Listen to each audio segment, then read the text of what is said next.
Good to have you with us in this edition of the Urban Debate. I'm Tanvi Shukla, and tonight we start off with a controversial subject, with a law that is intended to curb crimes against women and children. A law that has been brought in by the Maharashtra government, being pegged as a law with tougher punishments for those who indulge in crimes against children, little children and women.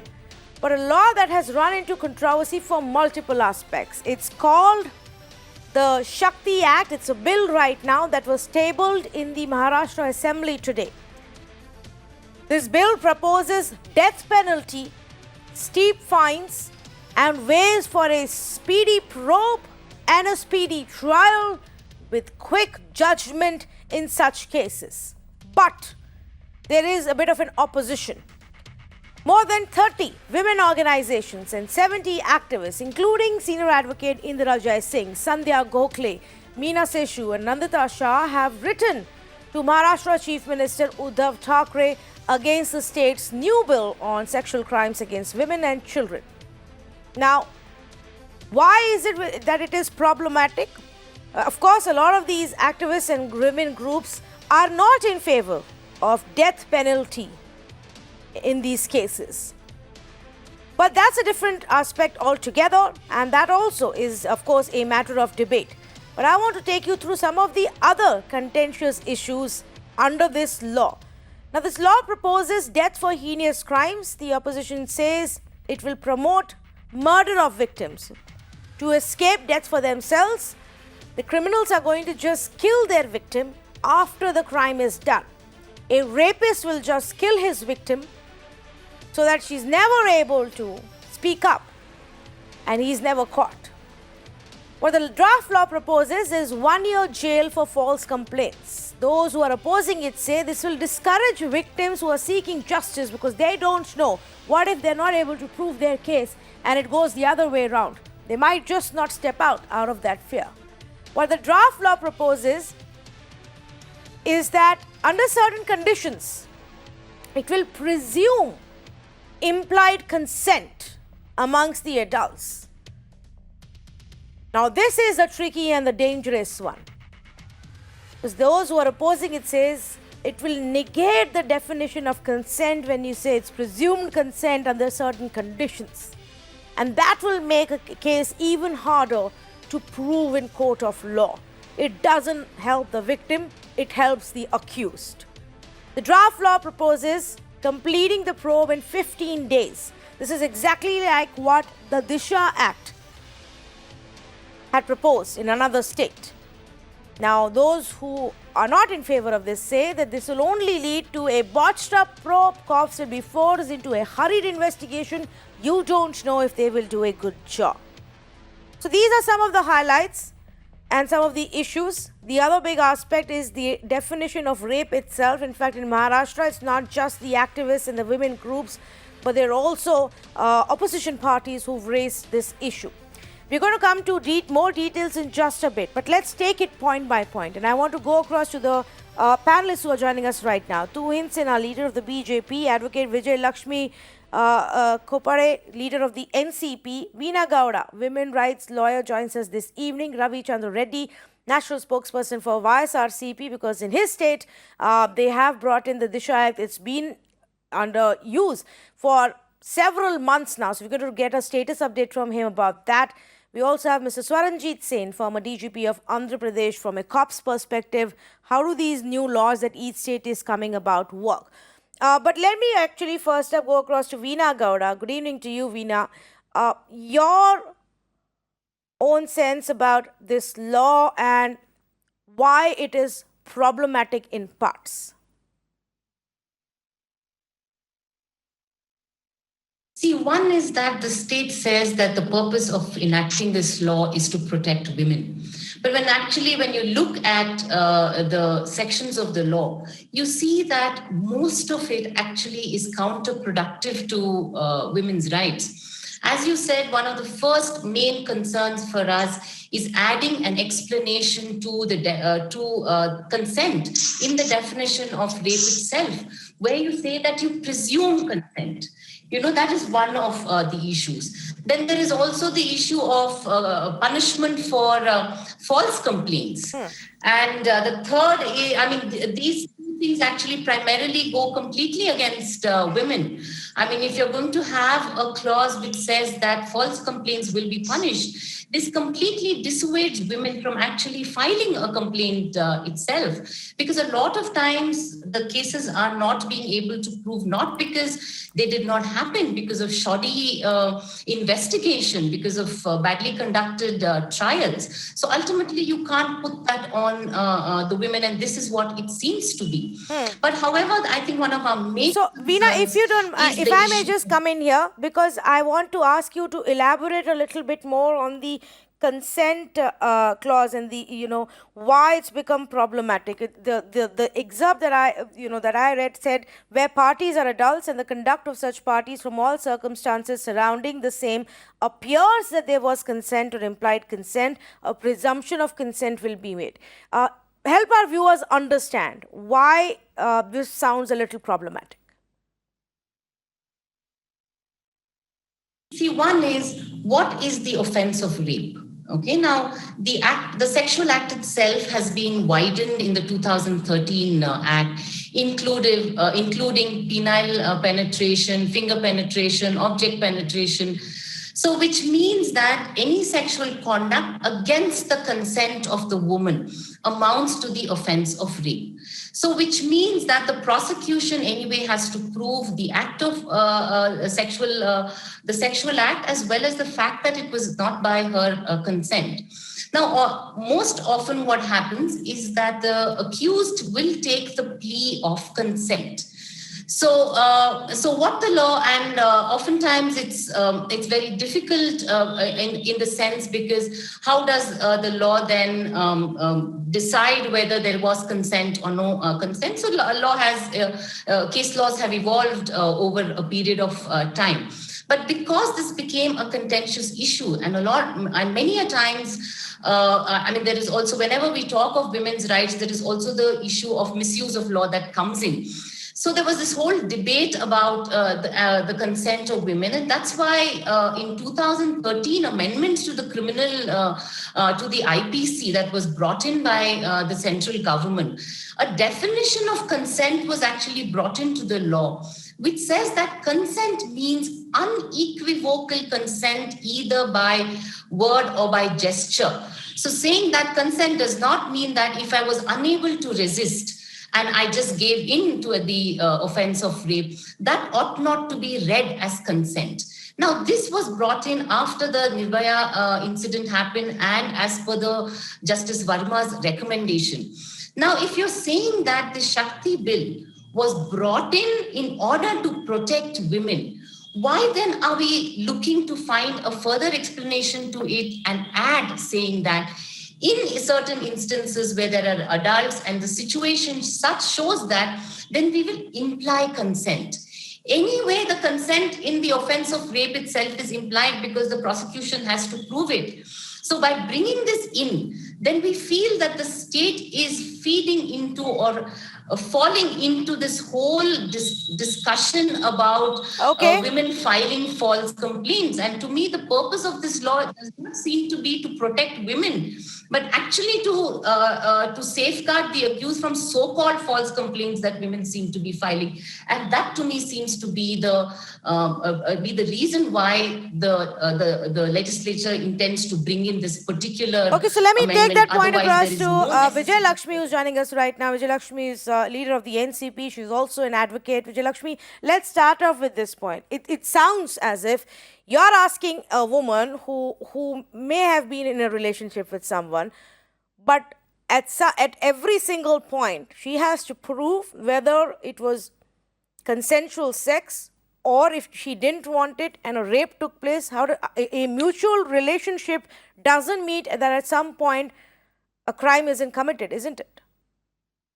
See, now surprisingly, the definition of consent that is given in the present Shakti bill of the proposed bill of 2020. Now, the definition of consent is an extension of the consent which is already given, the definition of the consent which is already given by the Indian Penal Code. What it has done is it has gone about defining it more in a more refined way. Is that what it has done? And as far as your question is concerned, whether she has to go about proving it or not, this is the case that is even in the present scenario as well, and this would remain the case even when this proposed bill is when this proposed bill comes into force. No, so here is the point that the other side is making. You're saying that this already exists and we are only clarifying it in this law. Then why is there so much of opposition to it, Vijayalakshmi? It is probably because the way it has been defined now and the clarity with which it is defined now in the present act. But isn't it problematic? Don't you think it's problematic to leave it, to define it in such a manner? Absolutely not. Now, in this case, it will be absolutely easy to prove the case. Consent has been defined. What amounts to consent and what does not amount to consent has been explicitly defined now. No, so what does, so explain to me. I am reading the part where it says, where from all circumstances surrounding the same appears that there was consent or implied consent, we will presume there was consent. So now, even in the present scenario. So if you even in the presume present that the offense of scenario rape does not exist. okay, Veena Gowda, go ahead, please. I'm sorry, but I think this is misleading. This is not a refinement or a clarification. What you're doing is actually you're annulling or negating the offense of rape. What is rape? Rape is sexual assault without my consent. Now, if you're going to presume consent in certain cases, it means that there is no offense of rape. I mean, then they haven't understood what how the section reads. It is not a refinement. You're actually taking away a section. Because various aspects of consent, I mean, let's read the section and what.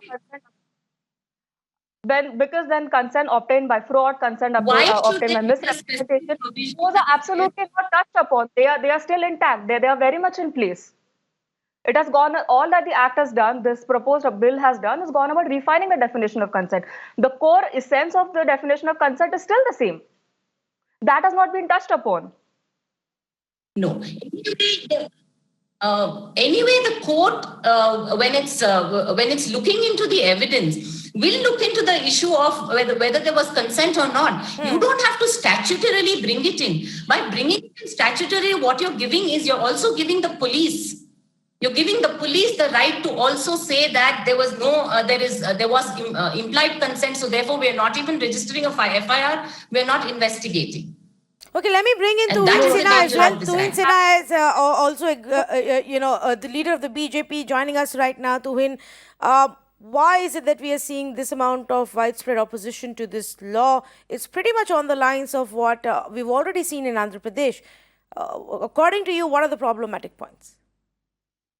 Tanvi, first of all, let me remind you that in 2018, we had brought in the Criminal Law Amendment Act, which had increased the punishment after conviction to a minimum of 10 years and also increased it for minor to, in the case of where the victim was a minor, to death sentence. So we have always stood for stricter punishment against, crimes against women.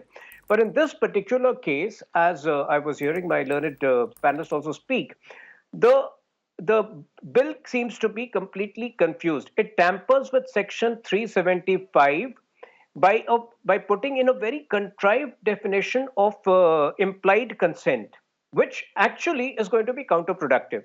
Number two, it actually feeds into the patriarchal construct of consent and questions the conduct of women.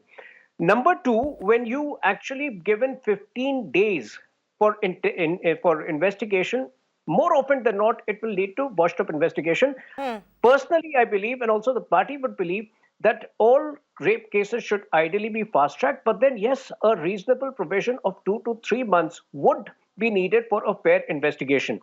And finally, the entire draconian nature of the law apart from it being confused in certain parts, the other part is the draconian nature that would only lead to underreporting of rape cases in the first place, and in many cases lead to tampering of evidence. So these are some of the genuine concerns which we have, and unfortunately, the Maharashtra government seems to approach a lot of these serious issues with a very gimmicky mindset, as if to score brownie points. I wish they had discussed the law in detail.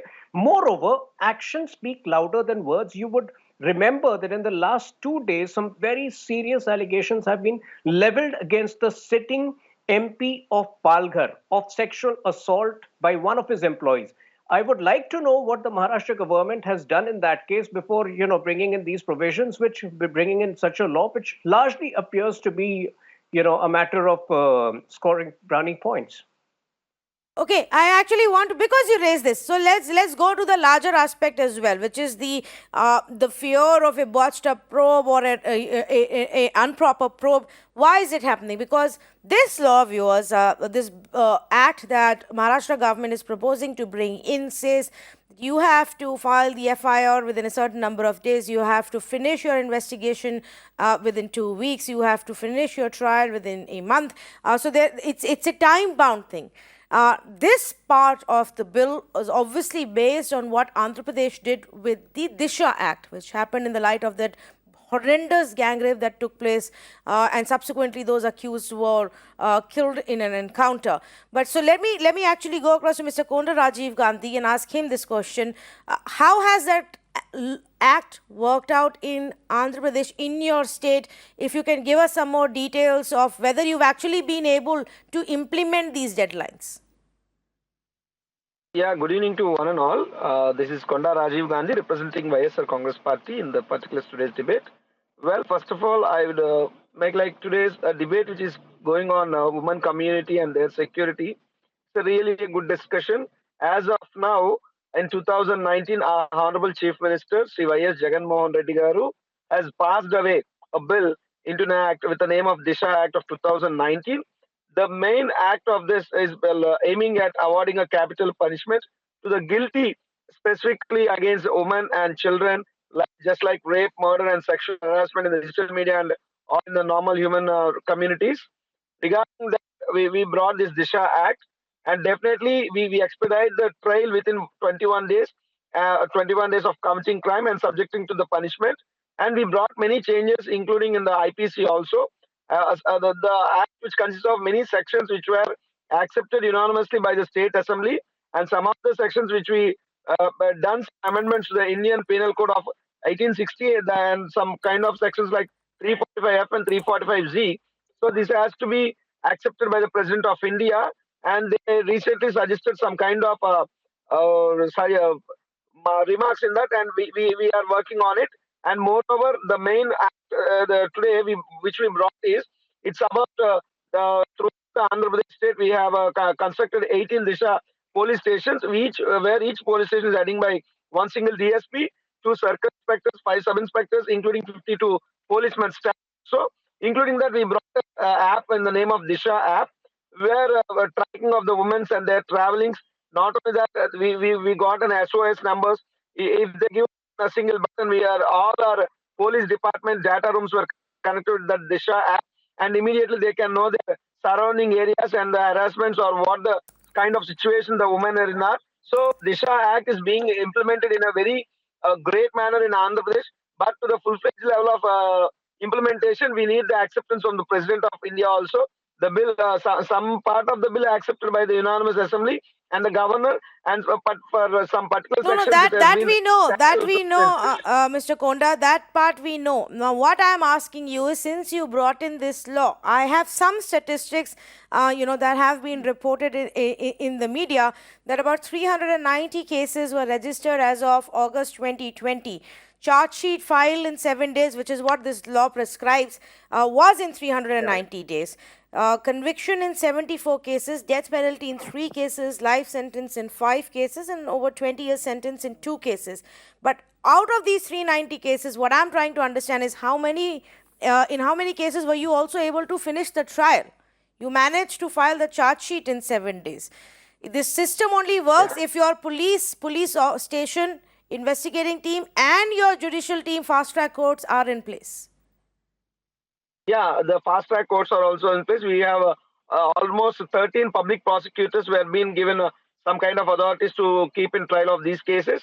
But coming to the death sentences or some other, the implementation is being somewhat low, and because it is a new act. We are the first state in India to bring this kind of act after the Disha incident within our neighboring state of Andhra Pradesh, which is Telangana. So today, the implementation part is getting subjected due to some kind of legal issues.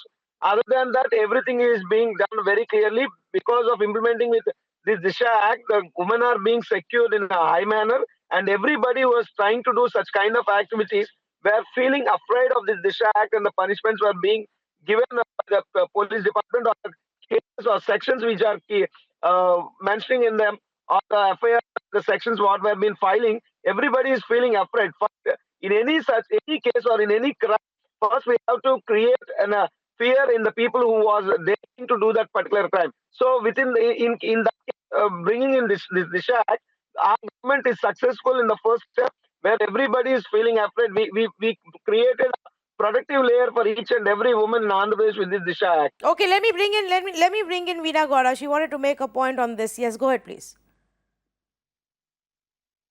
No, the point I want to make is this. There is a lot of difference between the Disha bill and the bill that is being passed by the Maharashtra, that is being tabled by the Maharashtra government. One is that the Disha bill does not talk about, give an explanation to consent. Yeah. Okay, that is one. Two is that the Disha bill also does not have anything to do with false complaints. So it's only the time frame that has been borrowed by the Maharashtra government, and it's being given longer. That comparison to say that Andhra Pradesh is successful, therefore we must have a law, is also a very faulty argument, and it is misleading. And we ought not to make that, because the Maharashtra government bill takes this further. And no, you are completely right. And honestly, we don't even know if Andhra Pradesh is successful, because that will only show over a period of time whether, in these trials or in these cases, how the investigation happened, what happened in the trial.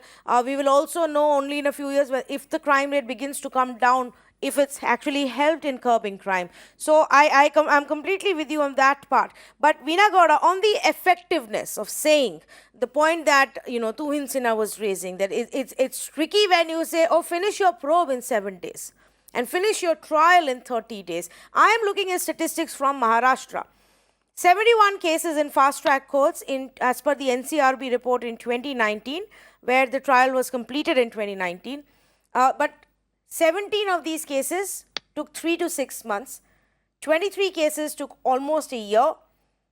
21 cases took 1 to 3 years. Now, so here is the difference. In that scenario, do you think this kind of a law is practical and should be brought in?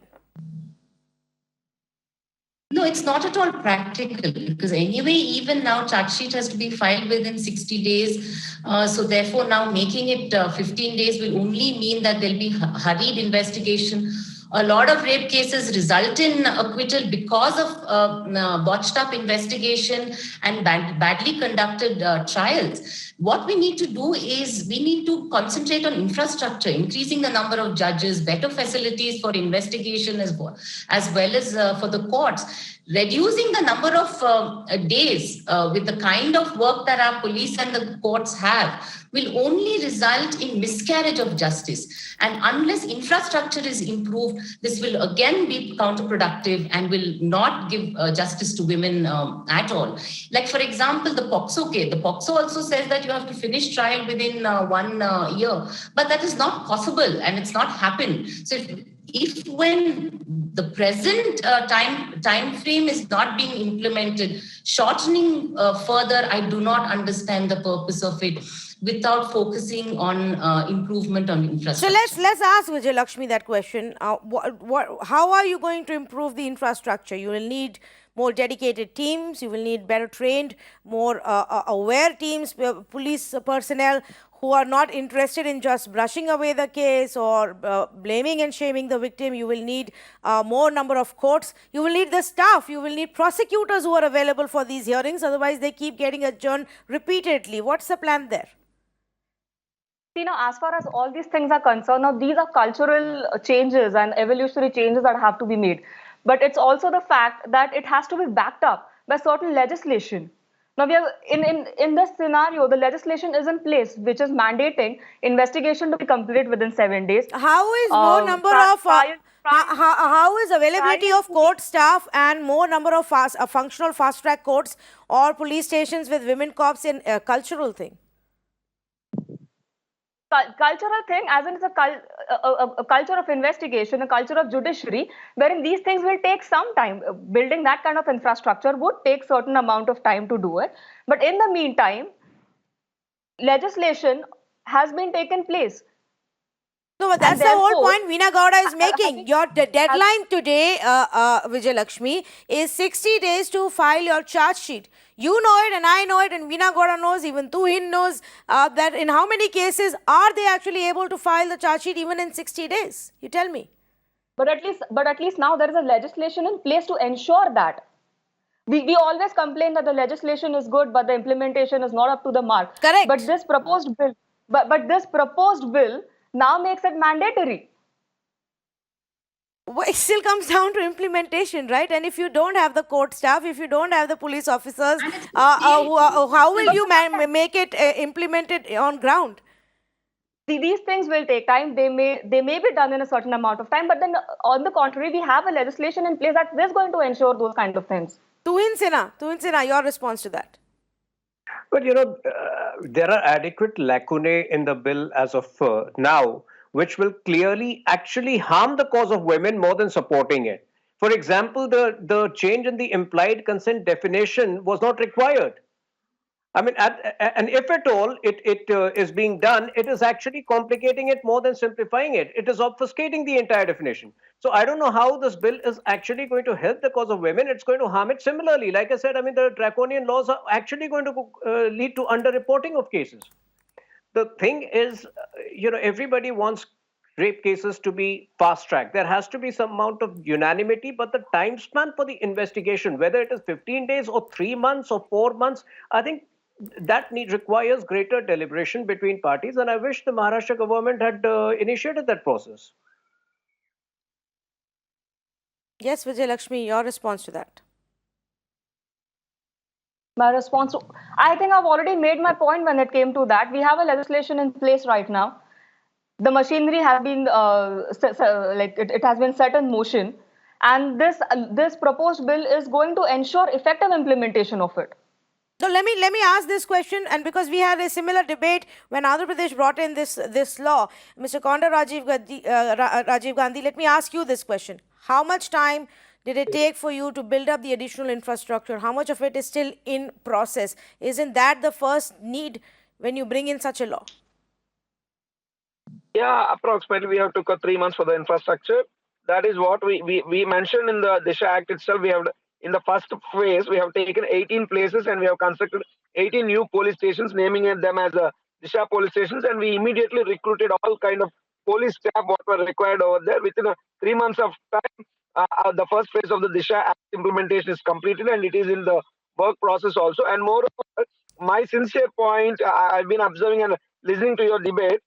You're all asking a single point question that is the trial can be completed within a span of 60 days. I don't understand that. India is a developing country and we have many technologies. We are doing many things in a very fast manner, and even a very culprit or a very bad person can do a bad mistake or a rape or a murder within a span of seconds and hours, and we give him a punishment within a span of 60 days. Is it such a no? The law should be changed. Law should be changed, and the punishment implementation should be very fast.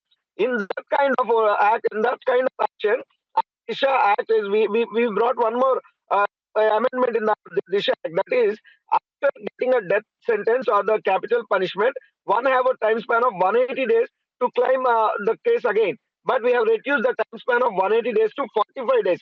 So beyond, we have been expecting and coming many more changes in our country. So why don't we give the punishments in a faster manner? Definitely not only Andhra Pradesh. Today, Andhra Pradesh today is the best example in this act. And more, in our Andhra Pradesh, we have given a very free hand for women. Very free hand. There is no limitations or there is no asking them again for the false complaints or nothing. There's nothing like that. We have given a very free hand to the women, and we have implemented Disha app, Disha Act in a successful manner. There's not even a single false complaint filed till now. But because none of the women in India were ready to file a false complaint subjected to their sexual harassments. No, I never that kind of woman will not be there. So definitely our CM, Chief Minister Jagannath Reddy garu, given a very free hand. One more important point to bring into the notice is the Home Minister of Andhra Pradesh is a woman in Andhra Pradesh. The Home Minister of AP is Sucharita Garu, is a woman. The Deputy Chief Minister of Andhra Pradesh is Pushpa Srivani Garu, a tribal woman. In such a manner, we have many. Our Jagannath Reddy sir also brought one more act that is giving 50% reservation. We all know about the Women Act bill. Our CM is a very woman-friendly CM. He's a woman-protective brother CM in Andhra Pradesh. So Okay. that he brought 50 local reservation Okay. for women also, not only in politics. Not, one minute, this is very important. Not only in politics, but also in tenders, government, what not everything. Three aspects we are implementing for one is protecting them, one is developing, the other one is developing them, third time punishing them who have caused any trouble to the woman. This is in such a big manner.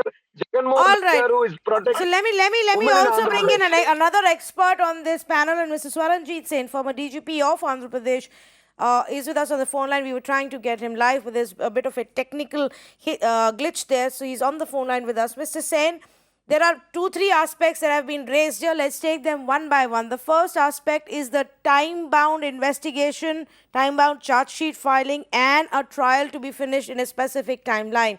Now, 2 states have attempted to bring this in. Is this a good model to follow?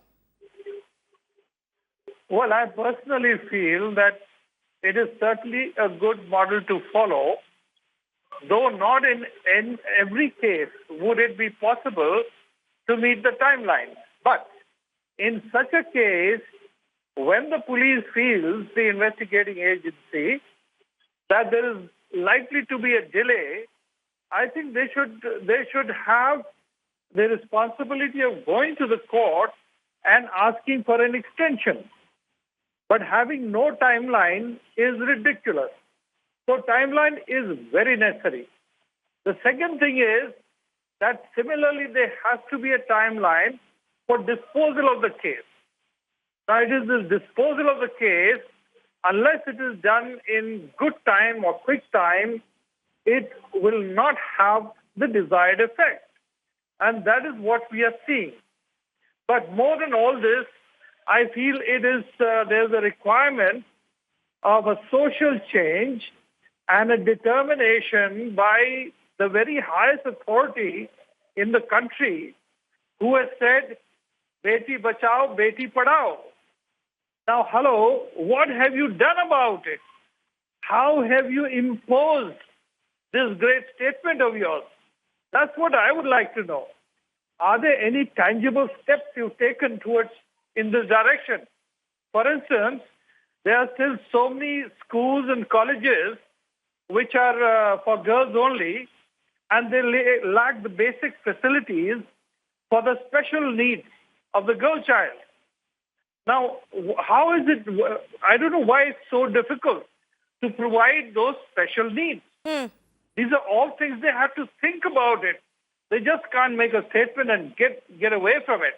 The third is, what have you done to socially change the people to respect the girl or the woman? A woman is still regarded as a symbol of sexual imagination and exploitation. What have you done about that?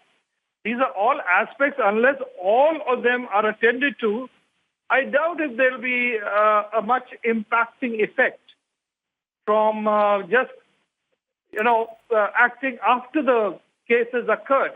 That's what we're always talking about.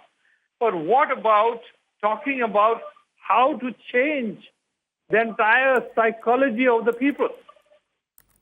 One of the things I can't understand is, the worship of Shivaling.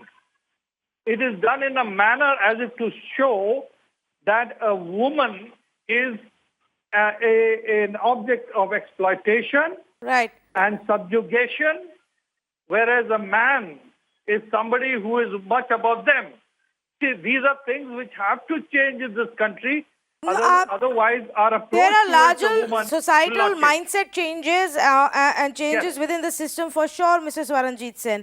But I want to also very quickly get your view in on the other contentious aspect here, which is the definition of consent, one that exists under the IPC and the addition that's been brought in, or the additional clarification that's been brought in via this case. Now, already we have instances, and this is for our viewers to also know, where the issue of consent has become proven to be a problematic issue in rape cases. There was the example of Mahmood Farooqi versus the Delhi government, where the court opined that a feeble no is actually a yes and can be considered a yes. A feeble no may mean a yes, especially when two parties are known to each other and if in the past they have had physical contacts, and that was an operative part of the judgment and the decision there. Similarly, in Pratap Mishra's case versus State of Orissa, the court observed that it was difficult to rape a full-grown woman without her consent. In the Mathura rape case, it was said that the implied consent was there because the victim raised no alarm. There were no tearing of clothes, no semen on clothes, no cry for help. Now, already we have such instances. To add to that, if you go ahead and say, under certain conditions, where it looks like it could be consent, we're going to presume it's consent. Is that a dangerous clause to bring in, Mr. Swaranjit Singh? No, I think this is a very mutilated way of thinking on the part of whoever has been giving this kind of an approach to rape cases. A woman, if she is upset at any stage of a relationship with a man, I feel it calls for a bent of mind which should bend towards the woman and not away from her. Because there must be so many conditions based on which the relationship takes place. So I'm all for the woman, and I think unless we have that kind of a fear and respect as men, the exploitation is going to continue all the time. That's what I feel. So how does one have to read this? Well, it's up to, again, I think the judges have to be very much more careful when they take this kind of line. In fact, it's a very, I don't think it's a correct line to take. All right. So you also feel that this is not a correct line to take, and it's going to only add to the challenges of proving a case for the woman, which is not exactly the intention here. Veena Gowda, the other issue that you raised, and Mr. Sen, please do stay on with us. The other issue that you raised was about false complaints and how this law deals with that. Now, wouldn't it be better to separately have a law that says that, okay, in case of a false complaint, let's punish the person who made that complaint? How does this law tackle with that issue, and why is it problematic?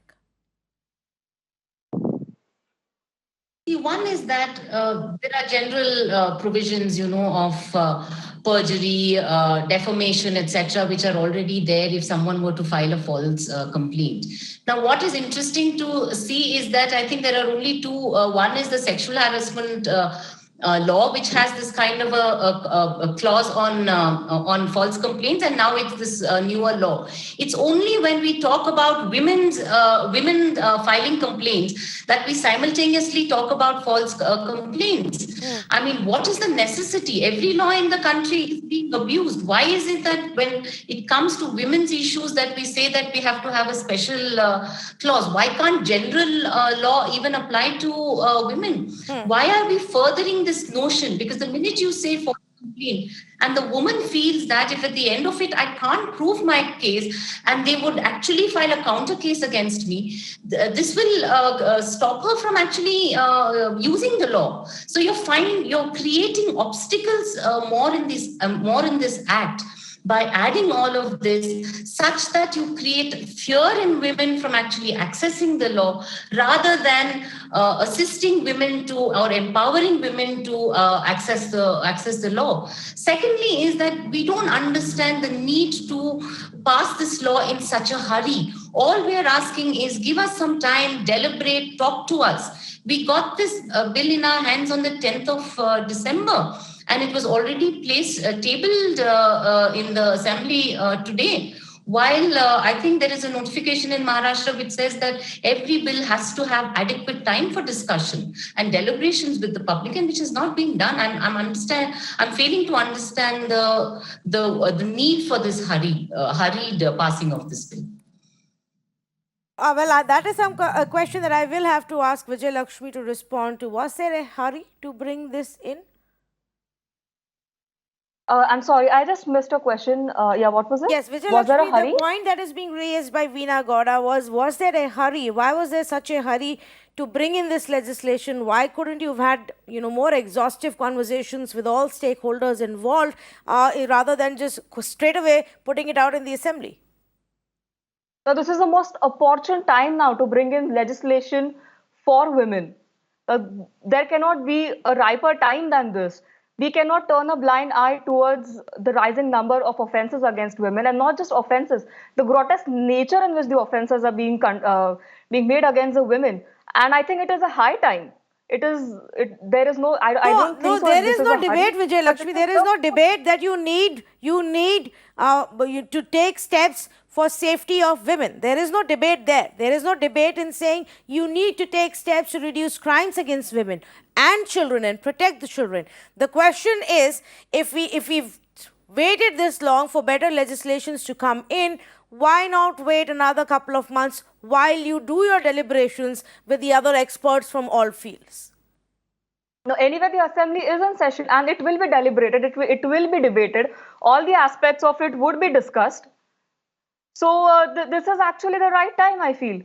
There is no delay, this is the most opportune time right now. Veena Gowda, you wanted to say something? When there's opposition to the bill, Yes. Yes, when activists and lawyers actually oppose the bill and said that it's counterproductive, then should not the state pause and say, okay, if there is opposition, then let's not pass this now. Send it to select committees, expert committee, and let there be deliberation. That's all we are saying, because we feel that the state is unable to see the practical effect of this act, and it's going to cause grave harm to women, and they're not serving the purpose of women at all. So the request is just pause and please listen to us. Yeah, I think now that a letter has been written to Chief Minister of Maharashtra, there has to be some response. Put a pause on it, listen to the people, have due deliberations on it.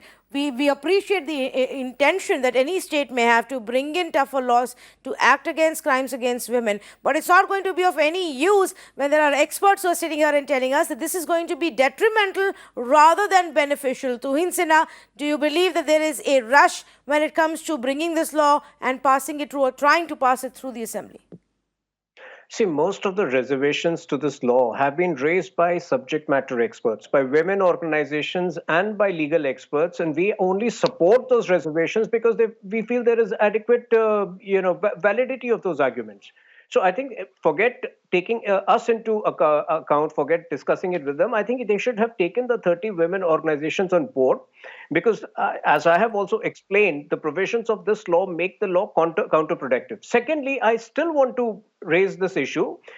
Let them set an example by taking some stringent steps against the Shiv Sena MP from Palghar, against whom some very absurd charges have been, some very serious charges have been leveled by his own employee. That would set the example. That would show the seriousness and the intent of this government more than passing this law with the haste that which it is passing right now.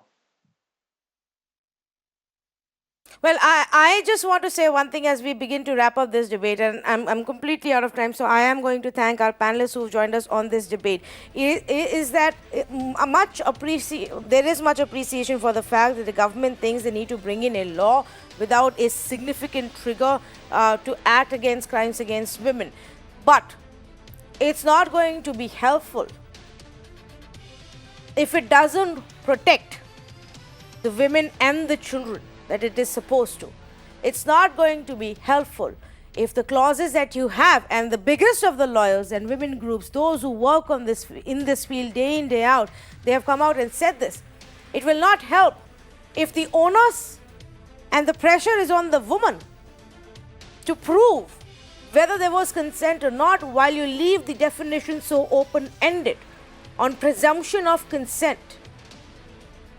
There are so many situations where you will not be able to say that why didn't you speak up? Why didn't you yell? Why didn't you fight back? But weren't you in a relationship with him? Weren't you together with him? Didn't you have physical relationships with him earlier? It doesn't matter. Even if somebody has had physical relations earlier, even if somebody is in a relationship now, even if somebody did not at that point of time know how to fight back, how to yell, how to complain, how to create noise to save herself, none of this should imply consent. It's a shame any which ways that in our country, even now, we don't acknowledge marital rape. It stems from the same patriarchal mindset that once a woman has agreed to marry someone, she has agreed to be available to that person sexually anytime he deems it fit. That mindset has to go away, whether you are in a relationship, not in a relationship, or even married. So instead of fixing that and doing away with that patriarchal mindset, we are bringing in laws to reinforce it, to make it more difficult. Then it doesn't matter if you say that the case should be investigated in 7 days, the trial should be completed in 14 days, the judgment should be out in a month. It doesn't matter.